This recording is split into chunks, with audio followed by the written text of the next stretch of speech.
warahmatullahi wabarakatuh. Nama saya Nurul Komariah dengan NIM 28924500044 dari Prodi Manajemen dengan dosen pengampu Ibu Wina Sarikuh Sumaning Tias, SIP, SEMM. Saya akan mempresentasikan tugas UTS Ekonomi Manajerial dengan tema Teknik Optimisasi dan Peralatan Manajemen Baru. Dari presentasi yang akan saya sampaikan, yang pertama ada metode dalam menggambarkan hubungan ekonomi, yang kedua hubungan biaya total, rata-rata, dan marginal, yang ketiga analisis optimisasi, yang keempat peralatan manajemen baru untuk optimisasi. Yang pertama, metode dalam menggambarkan hubungan ekonomi. Hubungan ekonomi dapat digambarkan dalam bentuk persamaan tabel atau grafik bila hubungannya sederhana. Tabel dan atau grafik dapat mencukupi. Namun bila hubungannya rumit, menggambarkan hubungan dalam bentuk persamaan mungkin diperlukan. Menggambarkan hubungan ekonomi dalam bentuk persamaan juga berguna karena kita dapat mempergunakan teknik yang kuat dari kalkulus diferensial dalam menentukan solusi optimum dari suatu masalah, cara paling efisien untuk perusahaan atau organisasi lain untuk mencapai tujuan atau sasarannya. Sebagai contoh, misalkan hubungan antara penerimaan total atau total revenue TR, perusahaan dan kuantitas quantity key, barang atau jasa yang dijual perusahaan pada waktu tertentu. Misalkan 1 tahun diberikan fungsi, contohnya pada tabel berikut ini ya. Dengan menstitusikan ke dalam persamaan 2-1 berbagai nilai hipotesis untuk kuantitas yang terjual, kita membuat skedul penerimaan total perusahaan yang ditunjukkan dalam tabel 2-1. Dengan menggambarkan skedul TR pada tabel 2-1, kita memperoleh kurva TR dalam figur 2-1. Harap diperhatikan bahwa kurva TR pada figur naik sampai Q sama dengan 5. Dan kemudian turun, jadi kita lihat bahwa hubungan antara penerimaan total perusahaan dan jumlah penjualannya dapat digambarkan dalam bentuk persamaan tabel dan grafik. Contoh tabelnya seperti ini. Lanjut, di sini ada hubungan biaya total, rata-rata, dan marginal. Hubungan antara konsep dan ukuran total, rata-rata, dan marginal penting di dalam analisis optimisasi. Hubungan ini pada dasarnya sama meskipun kita berbicara tentang penerimaan produksi, biaya, atau laba. Selanjutnya, kita mempelajari hubungan antara biaya total, biaya rata-rata, dan biaya marginal. Hal ini bersama-sama dengan konsep penerimaan yang dipelajari dalam subbab sebelumnya akan dipergunakan dalam subbab berikutnya untuk menunjukkan bagaimana perusahaan memaksimumkan keuntungan. Contohnya, paling penting dari perilaku mengoptimumkan perusahaan. Pada subbab berikutnya, kita mempelajari hubungan antara biaya total, rata-rata, dan marginal, serta kemudian kita tunjukkan bagaimana kurva biaya rata-rata dan NIA marginal diturunkan secara geometris dari kurva biaya total. Biaya total, rata-rata, dan marginal. Dua kolom pertama pada tabel 22 menunjukkan skedul biaya total hipotesis perusahaan. Yang dari kolom tersebut, skedul biaya rata-rata dan biaya marginal diturunkan kolom 3 dan 4 dari tabel. Harap diperhatikan bahwa biaya total cost TC, perusahaan adalah $20 bila output Q 0 dan meningkat bila output meningkat. Biaya rata-rata average cost AC sama dengan biaya total dibagi output. Oleh karena itu, AC sama dengan TC atau Q, jadi pada Q sama dengan 1, AC sama dengan TC per 1 sama dengan 140 atau 1 sama dengan 140. Pada Q sama dengan 2, AC sama dengan TC per 2 sama dengan 160 per 2 sama dengan 80. Dan seterusnya. Lihatlah kolom ketiga biaya marginal cost kurang MC. Sama dengan perubahan biaya total per unit perubahan output. Oleh karena itu, MC sama dengan TC per AKI, di mana simbol delta menunjukkan perubahan dari. Oleh karena pada kolom 1 tabel 22 setiap kali output meningkat 1 unit, MC kolom terakhir pada tabel diperoleh. Dengan mengurangi nilai-nilai TC yang berurutan pada kolom kedua dari tabel, sebagai contoh, TC meningkat dari $20 menjadi $140 bila perusahaan memproduksi unit pertama output. Jadi MC sama dengan $120. Bila output meningkat dari 1 menjadi 2 unit, TC meningkat dari $140 menjadi $160. Jadi MC sama dengan 20 dan seterusnya. Harap dicatat bahwa seperti kasus AC, MC juga mula-mula turun dan kemudian naik.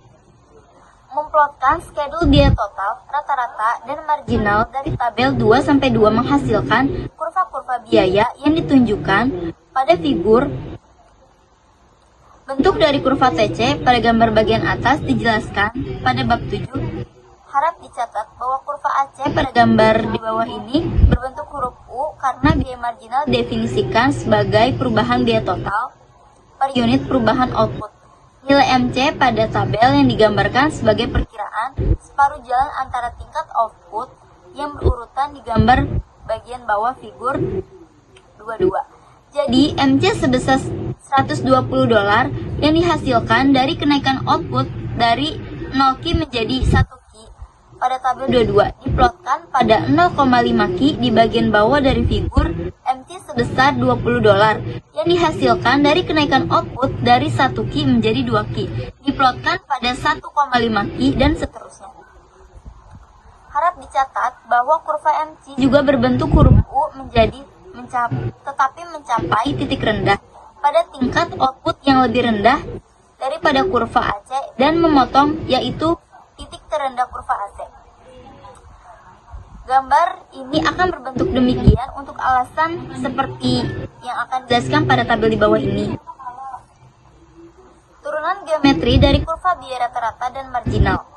Kurva biaya AC dan MC pada bagian bawah figur dapat diturunkan didifferensiasi secara geometris dari kurva TC di bagian atas gambar. Kurva AC yang berhubungan dengan setiap titik pada kurva TC ditunjukkan oleh kemiringan garis titik awal di titik kurva TC. Sebagai contoh, AC yang berhubungan dengan titik H pada kurva TC di gambar bagian atas ditunjukkan oleh kemiringan garis OH atau 140 per $1 sama dengan $140. Titik H pada gambar bagian bawah AC yang berhubungan dengan titik B pada kurva TC ditunjukkan oleh kemiringan garis 0B atau 160 per $2 sama dengan 80 titik B pada gambar bagian bawah. AC untuk titik C dan D pada kurva TC ditunjukkan oleh kemiringan garis 0CD sama dengan 240 per 4 sama dengan $60. Dari kurva biaya rata-rata dan marginal. Kurva biaya AC dan MC pada bagian bawah figur dapat diturunkan didifferensiasi secara geometris dari kurva TC di bagian atas gambar. Kurva AC yang berhubungan dengan setiap titik pada kurva TC ditunjukkan oleh kemiringan dari titik awal ke titik kurva TC.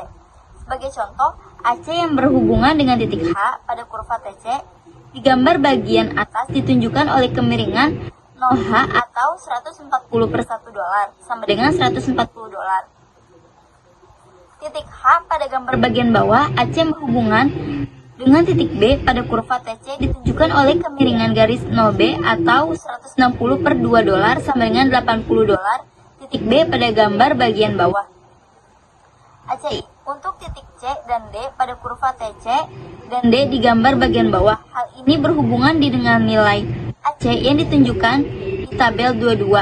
AC mencapai minimum pada titik K di kurva TC yang ditunjukkan oleh kemiringan garis OK atau 203 per $3,5 sama dengan $58. Titik K pada gambar bagian bawah dengan menghubungkan titik H, B, dan C. Titik H, B, C, K, dan D pada gambar bagian bawah membentuk kurva AC berhubungan dengan kurva TC pada gambar bagian atas. Harap diperhatikan bahwa kemiringan garis titik awal TC pada gambar bagian atas turun sampai titik K dan kemudian naik jadi kurva AC pada gambar bagian bawah turun sampai titik K pada Q sama dengan 3,5 dan kemudian naik. Analisis optimisasi. Analisis optimisasi dapat lebih mudah dijelaskan dengan mempelajari proses perusahaan dalam menentukan tingkat output yang memaksimumkan laba total. Kita akan mulai dengan mempergunakan kurva penerimaan total dan biaya total dari sebelumnya untuk menentukan tahapan analisis marginal berikutnya yang merupakan perhatian utama kita. Dan kurva TC berasal dari figur 2-2. Laba rugi adalah selisih antara penerimaan total dan biaya total. Jadi, TR dikurang TC. Bagian atas dari figur 2-4 menunjukkan bahwa Q 0 TR sama dengan 0, tetapi TC sama dengan $20. Optimisasi dengan analisis marginal. Sementara perusahaan memaksimumkan laba yang ditentukan di atas dengan melihat kurva penerimaan total dan biaya total akan lebih berguna. Untuk hal yang sama dipergunakan analisis marginal. Memang analisis marginal merupakan salah satu konsep terpenting pada ekonomi manajerial secara umum. Dalam analisis optimisasi, khususnya menurut analisis marginal, perusahaan maksimumkan laba bila pendapatan marginal sama dengan biaya marginal. Biaya marginal atau marginal cost (MC) telah didefinisikan sebelumnya sebagai perubahan biaya total per unit. Perubahan output ditunjukkan oleh kemiringan kurva TC. Kemiringan kurva TC pada gambar bagian atas dari figur 2-4 turun sampai ke titik B. Titik kemiringan kurva TC pada gambar sambil turun sampai ke titik B. Titik kemiringan kurva TC pada gambar bagian atas dari figur 2-4 turun sampai ke titik B. Dan kemudian naik seperti pada figur 2-2. Pendapatan marginal atau marginal revenue didefinisikan sama, yaitu perubahan penerimaan total per unit, perubahan output atau penjualan, dan merupakan kemiringan kurva TR. Sebagai contoh, pada titik A, kemiringan kurva TR atau MR adalah $80. Titik H pada kurva MR pada gambar bagian atas di figur 2-4 pada titik B, kemiringan kurva TR atau MR sama dengan $60. Pada titik C dan D, kemiringan kurva TR atau MR masing-masing adalah $40 dan $20.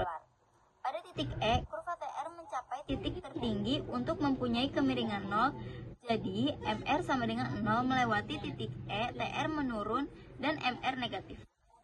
Menurut analisis marginal, selama kemiringan kurva TR atau MR melebihi kemiringan kurva TC atau MC, akan bermanfaat bagi perusahaan untuk memperluas output dan penjualan. Laba total akan meningkat pada figur 2-4. Hal ini terdapat di antara Q sama dengan 1 dan Q sama dengan 3, sebaliknya antara Q sama dengan 3 dan Q sama dengan 4. Kemiringan kurva TR atau MR lebih kecil dari kemiringan kurva TC atau MC. Maka perusahaan akan memperoleh tambahan penerimaan total lebih kecil daripada biaya totalnya, dan laba total akan berkurang pada Q sama dengan 3 kemiringan kurva TR atau MR dengan kemiringan kurva TC atau MC, sehingga kurva TR dan TC sejajar dan jarak vertikal antara kedua kurva tersebut terbesar pada Q sama dengan 3, MR sama dengan MC titik C pada gambar bagian di atas di figur 2-4, dan R maksimal titik TC pada gambar bagian bawah. Hal ini merupakan konsep yang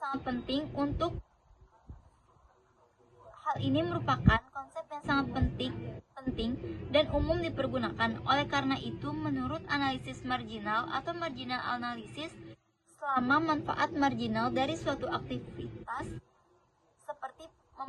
seperti memperluas output atau penjualan melebihi biaya marginalnya, maka akan bermanfaat bagi organisasi atau perusahaan untuk meningkatkan aktivitas, memperluas output, manfaat bersih total atau laba mencapai maksimum pada saat manfaat marginal atau penerimaan sama dengan biaya marginal. Meskipun contoh yang didiskusikan di atas merupakan maksimisasi laba, analisis marginal dapat pula diterapkan untuk keputusan yang meliputi maksimisasi biaya dan lain-lain. Aplikasi kasus 22 menggunakan analisis marginal untuk kontrol solusi optimum.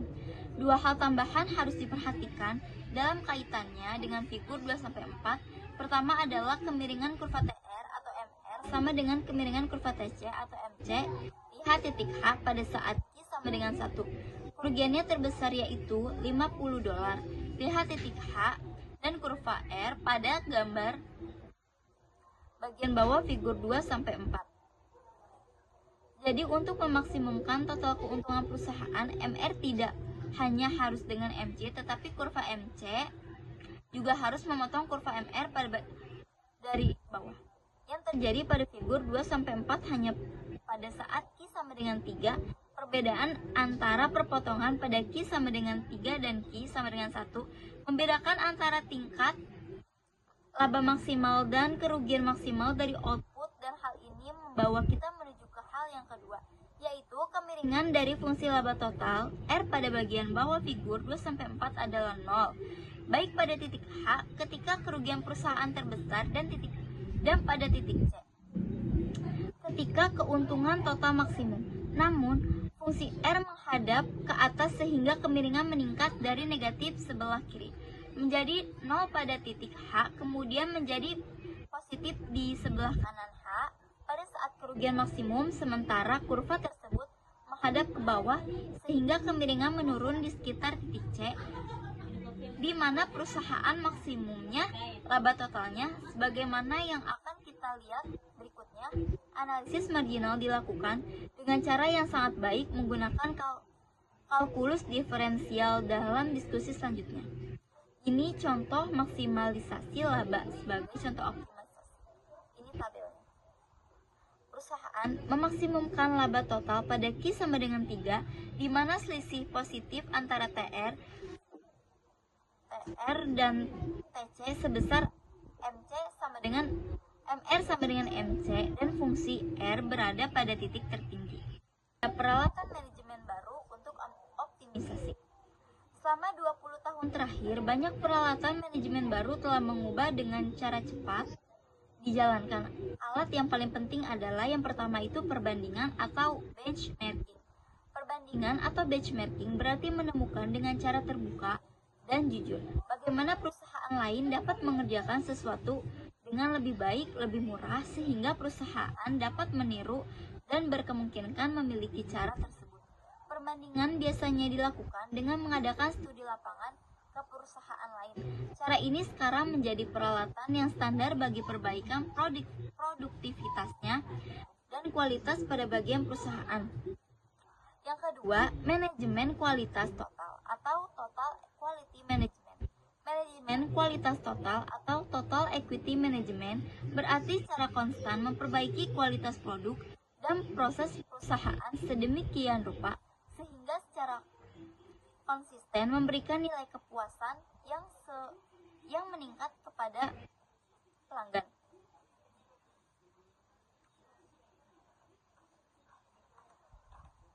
TQM menerapkan metode perbaikan kualitas pada semua proses perusahaan dari produksi sampai ke pelayanan pelanggan, penjualan, pemasaran, dan bahkan keuangan.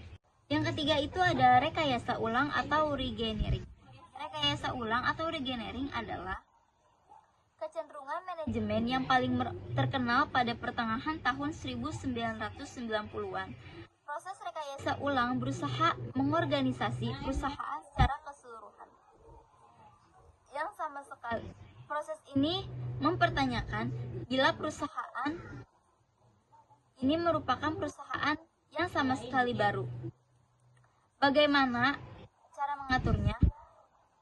Atau bila kamu mampu untuk memulai segala sesuatunya dari awal lagi, bagaimana kamu akan melakukannya?